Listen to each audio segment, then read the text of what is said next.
welcome back to the Traveling Knitter channel. My name is Steph, and today's video is going to be my January wrap-up and February TBR. So January wrap-up means I'm going to talk about all the books that I read in January, and TBR is to be read. So those are the books that I plan to read in the month of February. So January 2022, starting off to a very good track, I read a total of 11 books in January. Yeah, 11, which is fantastic because my goal for the year is 100 books. So I'm ahead of schedule, very much so. I'm going to go through the books in the order that I read them. And some of them I don't have with me, so I'll post. I will put up a picture just like normal, which means I need to be off to the side. The first book that I finished in 2022 is This One Summer by Jillian Tamaki and Mariko Tamaki. As you can see, it's won quite a lot of awards. So it is a Caldecott honor book as well as a Prince Award honor book. This is a graphic novel. It is blue. This book is about Rose and Wendy, and they go to this summer, it's not really a camp, but a beach home. It's called Owago Beach, and they are summer best friends, which is I can kind of relate to that theory because I had best friends growing up in elementary school, but then the people that I played with the most were actually my neighbors, but they weren't my best friends. But I spent more time with them than anyone else. So it's kind of a similar thing. They're best friends for the summer, but then they don't see each other for the rest of the year. And this summer is a little bit different because Rose is seeing that her parents are just not getting along.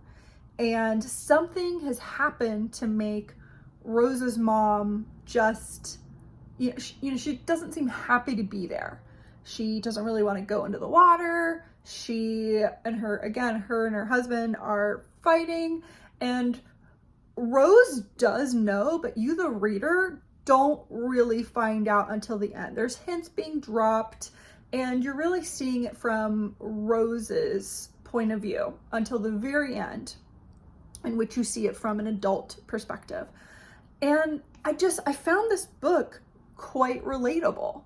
Wendy she's a year younger than Rose, so she's, asking Rose about adult things because Rose is 1 year older, but Wendy is very sure of herself. Rose, not so much.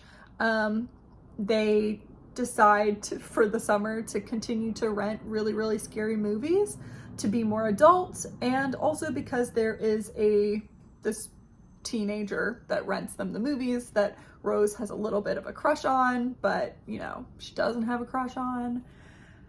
And yeah, I thought it was really cute. I really liked it. And there are some heavy-hitting conversations that are happening, but again, it's, they're pre-teen. Rose might be 13 or maybe she's 12, but it's right around that age. I really liked it. I gave this book 4 stars, and to me it deserves those honor awards. It was very good. The first audiobook of the year that I finished was Brown Girl Dreaming by Jacqueline Woodson. This is a memoir middle grade, and I believe Goodreads labels this as poetry. Honestly, I couldn't really tell that it was supposed to be poetry. Again, I listened to it in audio form, and I wasn't really noticing that. This is a memoir middle grade book, and it is the author revisiting her childhood. So she starts out in Ohio, and is making trips down to the South.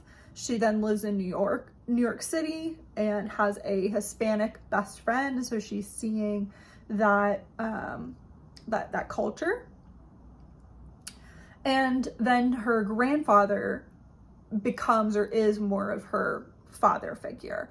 And it's talking about these very important moments in United States history with the civil rights, and how you're treated as a Black woman, but from more of a child's eye, child's vision. Unfortunately, I didn't love this book. It has won so many awards. It's a National Book Award winner. It is a Newbery Honor Book, and it's another award. I can't tell. I don't know what that award is, but there are multiple. The things that I liked all of the aspects of Ohio, because it's where I live. I've spent the majority of my life in Ohio, and a lot of the locations that she talked about, I have been. So I liked that aspect, but in general, I felt like not much happened. And so it didn't really hold my interest, and like, I really don't remember much, and it's been a month since I read this book. So I gave it 3 stars. It wasn't memorable to me. So that's that. I followed that up pretty quickly with another audiobook, The Other Words for Home, and this is by Jasmine Warga. This is another middle grade, and this one is about Jude and her pregnant mother leaving Syria to live with her uncle and his family in the United States. And Jude has to leave her father, her brother, her best friend, her whole life. She has to leave in Syria. And she's then taking on the responsibility of, translating for her mom, because she knows English. She almost feels like she's an imposter, or that she's just not good enough, because here, back home in Syria, she spoke English. She thought she spoke really well English. She was really smart. And then she comes to the United States, and she's having a really hard time speaking English and, fitting in, making friends. Her cousin is kind of just not very nice. Her cousin's a little bit of a popular girl, and so she doesn't want to be associated with a Syrian refugee. I thought this book handled those topics really well, really well. It's set in middle school, and I'm many years removed from middle school, but I remember middle school. I actually thought middle school was worse than high school. I really enjoyed my high school years. Middle school was crap. Middle school sucked. And also, I think middle school can kind of differ, but depending on what school you go to. For me, middle school was 6th through 8th grade. I think sometimes it's 7th and 8th, or 6th and 7th. So for me, 6th, 7th, and 8th grade. Middle school is hard. Middle school is where you get a lot of bullying. High school, in my high school, there was not a ton of bullying, at least in my grade, but I really could see the reactions that kids have in this book. I really could see that in middle school, in particular my middle school. And I'm not going to say it was relatable, because I've never had that sort of experience. Nothing to that extent where, I'm getting like hate crimes against me. So I'm not going to say it's relatable, because it's not for me, but I can see kids reacting that way, where a lot of their political opinions are stemming from their parents, right? And if a parent is very against a particular group of people, and they're constantly saying not nice things, kids are going to pick up on that. They're going to use that in their bullying tactics at school. And I thought this book just worked that in very well. And I would say you should listen or read this book. It's such a quick read, but well worth it. I ended up giving this book 4 stars, and I am interested to see if this author has any other books because I really like this one. I thought this was a really good middle grade. Another book that I read this year is The Remains of the Day by Kazuo Ishiguro. This might be my first Kazuo Ishiguro book. It might. And it's very interesting. So this is a Nobel Prize winner. Basically the month of January, I was just picking award books. If you've won an award, I wanted to read it. This is a very slow going book. It's not very flowery in language. It's a lot of self-reflection and the narrator interpreting something or telling you how it is. But then as the pages go on, he kind of takes a step back and says, you know, actually I can see how it could be interpreted this way or this way. And you get just more and more information. So this is about Mr. Stevens, and he is the butler of a prestigious house called Darlington House. And he's taking a drive across England to go to have an end destination. So ultimately, he is going to see this woman he used to know that used to be a housekeeper at Darlington House, and he is convinced that she wants to return to Darlington House and, you know, take up her position again. Mind you, it's been many, many, many years. We've gone through a war in this time period. If you've watched Downton Abbey and you liked Downton Abbey, I think you'll like this book as well. You know, Downton Abbey, not a ton happens.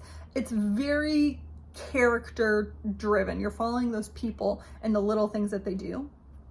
That's basically it, right? There's not a ton of characters, but there's a lot of discussion on the actions of characters throughout the war and during, you know, just running this house. While reading this book, I kept thinking about Mr. Carson in Downton Abbey and how he is so, you know, things have to be a certain way. He doesn't want the maids serving dinner. It's got to be a footman. It's got to be a butler doing those things. And everything is proper, and he's got everything in its place. He monitors the silver cleaning, and all of that is discussed in this book. Mr. Stevens is telling you what makes a good butler and how, you know, is he a good butler or is he one of the best butlers? How do you decide that? You know, maybe I am, maybe I'm not. And he's reflecting on the master of the house, the man that he serves, Mr. Darlington, and how are you a reflection of your master, the head of your house? And it's almost heartbreaking getting to the end where Mr. Stevens is kind of realizing that maybe his life is meaningless because all he ever wanted to do was serve and push forward the agenda of the man of the house. And what do you do when that's done? And what do you do? So I really did like this book. I ended up giving it 3 stars because I felt like it could have been better, but I liked it. And if you like Downton Abbey and you like slow, not much happens, check this book out. I quickly read a short story. It is You Have Arrived at Your Destination by Immortalis. He has written a few books that are pretty well known. A Gentleman in Moscow is one of them, and he just came out with another one that is, I think it's about a building or something. This book is pretty short. It is an Amazon original, whatever those are. You have to have an Amazon Prime account or a Kindle Unlimited or something to get it.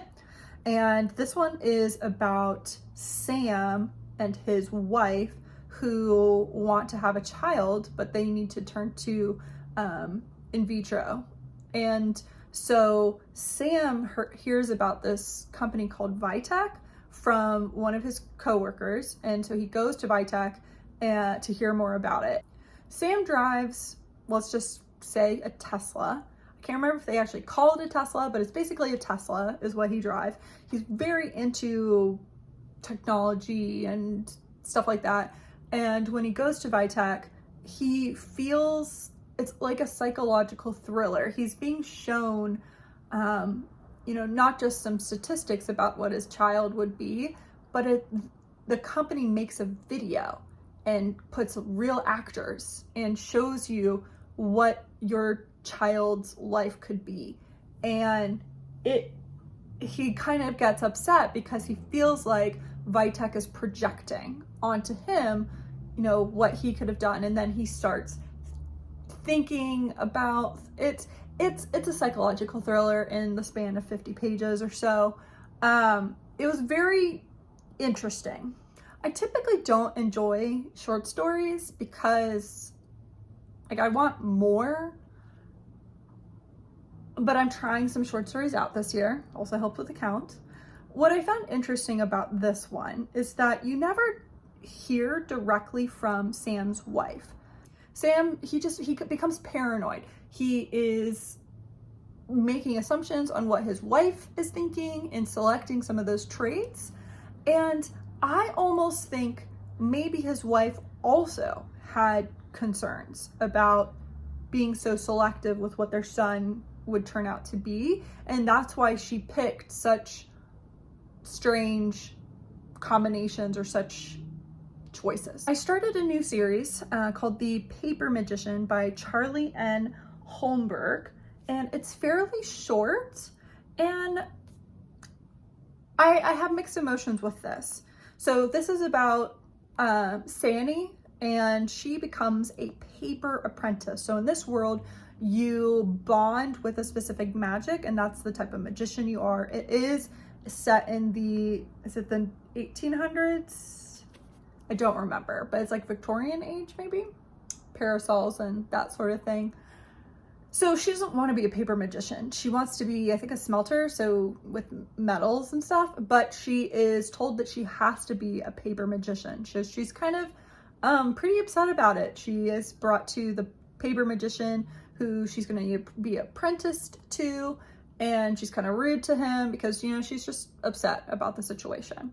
And you find a little bit more and more about her and her situation and what's brought her there. And it was very juvenile written. There was a lot of repeated topics, sentences, conversations. So I felt like, it's pretty short, but it could have been even shorter. So in that sense, I docked it some stars, but the story itself was, I thought, really fascinating. So the whole time while I was reading this, I'm like, this would be a great movie. Like, this would be such a good movie. So fantastic. There's a lot of descriptions on how you're folding paper, and I think that could really lend itself to a film movie. I'm leaning more towards movie than TV show because there's not a ton here. I think it would be a really good movie. There are, like I said, more books, so you could have multiple movies. I thought it was really cool. A big element of this is traveling through a human heart, and that was just gross and weird and fascinating. Like, so cool. So if that sounds interesting to you, I would check it out. I did only give it 3 stars. Again, it was really the writing that got me. The story itself, really cool. I also finally got to The Cruel Prince this month. Oh my gosh, I love this. It sucked me in completely to the point where I bought the next 2 books. I'm pretty bitter because I do have the Barnes & Noble edition, which you can't buy anymore, and people are selling them for like $100. Are you kidding me? That's insane. This book itself was less than 20, so that just makes me mad. So I did have to buy the next two in the normal editions. I'm still on the hunt for the Barnes & Noble editions if I come across them in a half price book or something. So here's to that. But The Cruel Prince is about Jude, so 2 books that I read this month that have the name Jude in it. Jude and her sisters. So Jude, her twin sister, and her older sister, they are, you know, just normal kids in Earth when one day this fairy appears, kills their mother and father in front of them, and then takes them back to the fairy realms. So Jude and her sister are full human, but their older sister, she is part fairy. And so she has some magical abilities, you know, she's got the pointy ear, she fits in better. Whereas Jude and her sister, as humans, you know, they're constantly bullied. They have to wear specific charms so that they can't be ensorcelled, basically forced to do things. So as a human, you can be like, a fairy can tell you to dance and then you just never stop dancing. And so, you know, Jude is basically navigating around people that constantly want to kill her. And it's fantastic. So there is Cardan, who is the youngest prince of the royal family, but he's kind of like been pushed out of the family. He doesn't live with them. And he is just he's a cruel prince. He's not very nice. But it is this weird attraction between them that they're both not fans of. It's great. It's great. I really, really liked it. I can't wait to get to the second one. I gave this book 5 stars. And then I read another graphic novel called Ever After. And what is it? This is by Olivia Vuig. And I just randomly grabbed it. I saw it at the library on my Kindle and I picked it up. And I read it in one night. I hadn't planned to. I think I grabbed it at like 1 a.m. and then started reading it and then just finished it. And it is about like this post-apocalyptic world that's divided. There's like this area that has been taken over by zombies, essentially. And our main character, Vivi, she is like taken in by this woman who, it's a lot of, like, there's abuse. Like, if you don't do what the woman tells you, then you're punished, but punishment can literally mean that you're killed. So, you know, just like a little bit of a threaten to be like, see how benevolent I am? You should do what I say so that you're safe inside, because you could be sent out to like border control, which is just make sure the border is fenced up because there are zombies on the other side.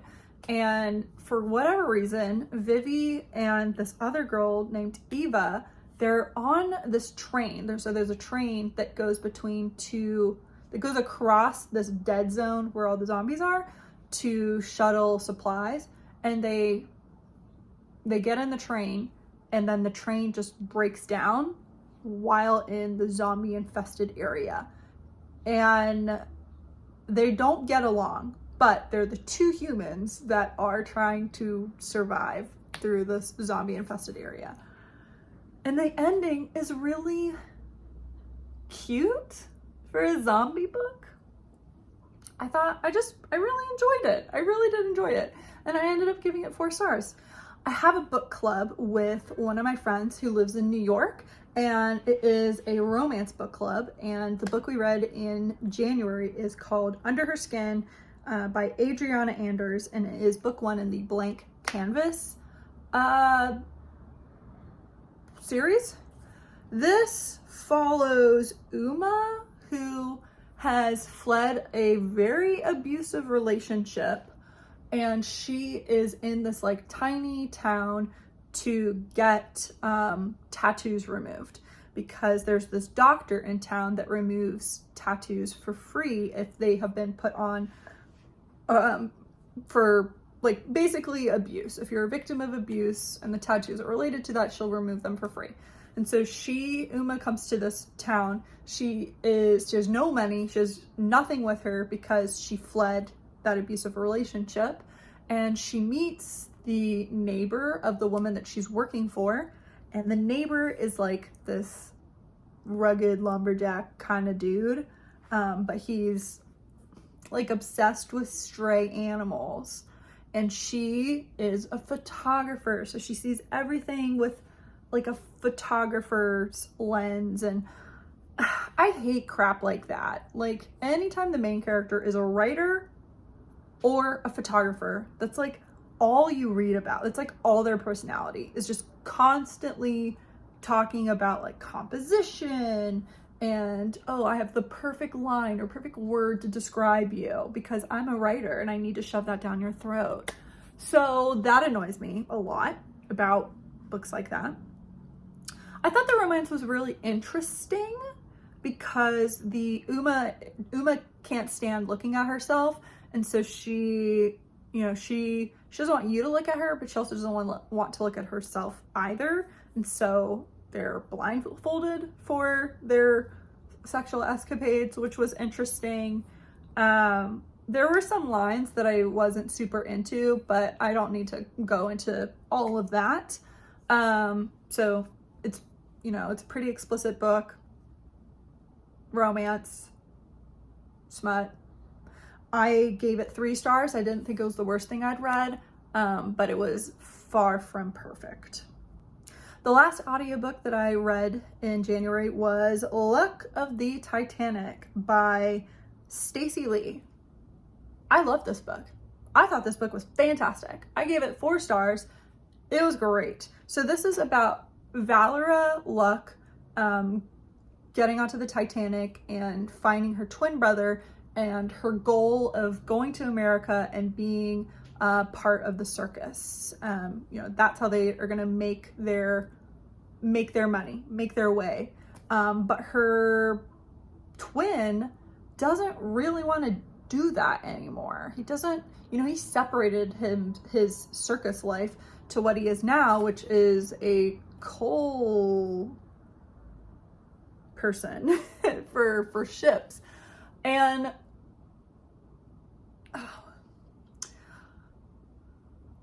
as many people do, I had a big obsession about Titanic when I was in middle school, but that's extended to my adult life. So I think I have maybe more Titanic knowledge awareness than the average person does. So when I started this book and it was about Chinese immigrants, my first thought was, well, the survivors of the Titanic that were Chinese were all men, and they were on collapsible D. I think they're on one of the collapsible lifeboats. So if this book is not about that, then I'm going to be a little annoyed because like they wouldn't have been there. So it is. Okay, so I was relieved by that piece.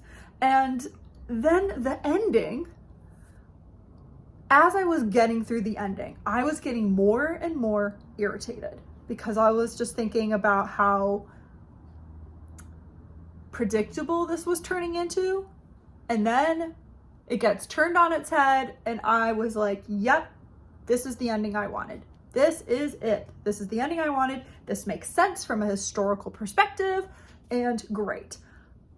Quite a few people commented that they didn't like the ending and they felt like let down or, I don't know, like cheated. I liked it. I liked that cheated feeling because, again, I had a lot of that historical knowledge that was driving me to the point of this doesn't make sense. This isn't what happened. So really liked that. And I would recommend reading it, listening to it. I thought it was really good. The last book I actually finished in the month of January is Saga, Volume 1.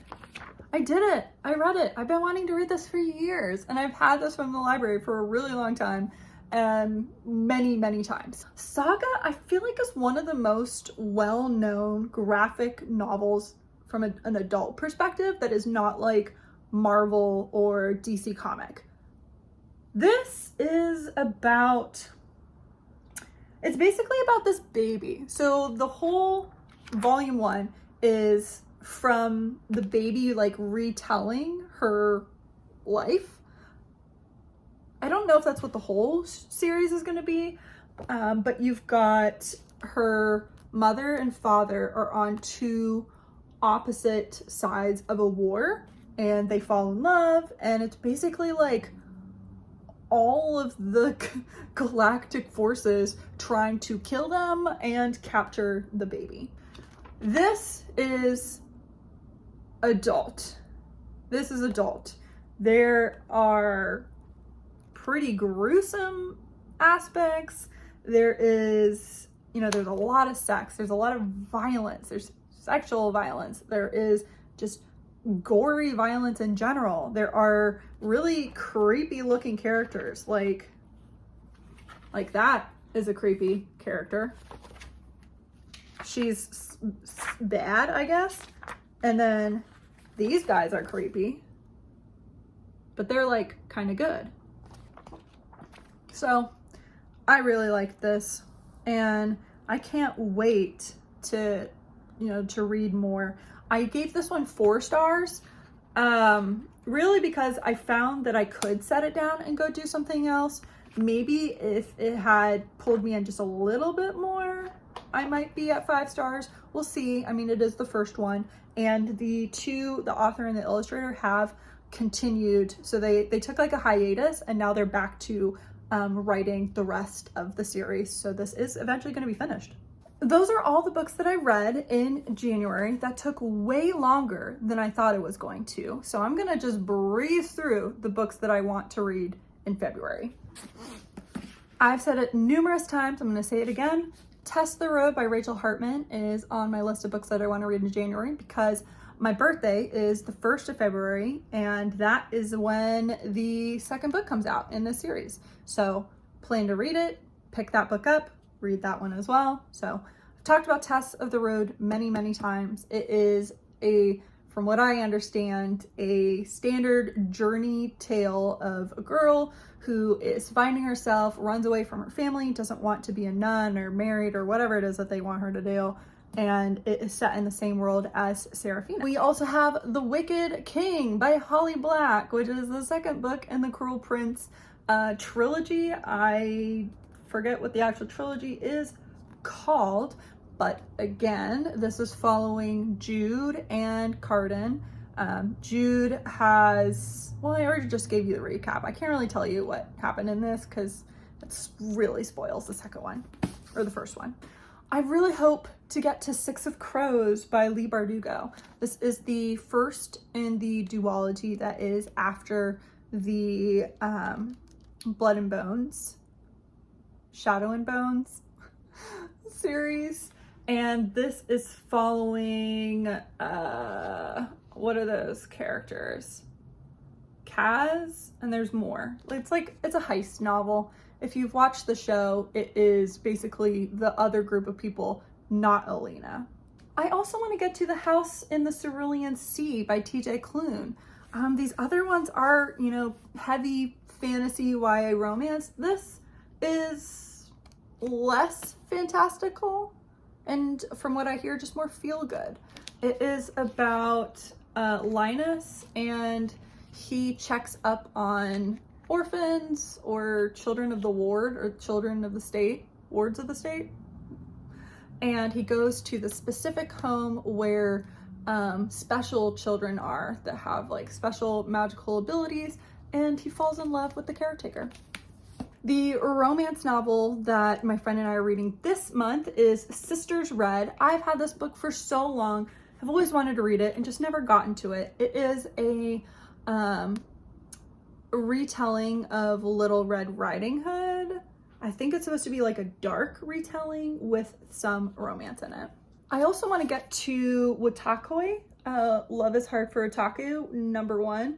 This is a manga series. It's pretty like dense, and from what I gather, it is like people in the workforce finding love. So I'm hoping that I'm gonna get the same kind of vibes that I get when I read shoujo, but just an older main character, an older audience, older perspective. And I also want to read Daughter of the Pirate King by Tricia Levenseller. I've heard great things about this. It's, I think it's like enemies to lovers where she's like captured. So she's like their prisoner or something. This is a duology, so it would, and pretty short. So I'd love to read this and also really find out, do I like Tricia Levenseller's writing style, because I do see quite a lot of her books. I think about picking them up, but this one, totally my vibe. I love pirates. One of my favorite movies is Pirates of the Caribbean, so I know I'm gonna like it.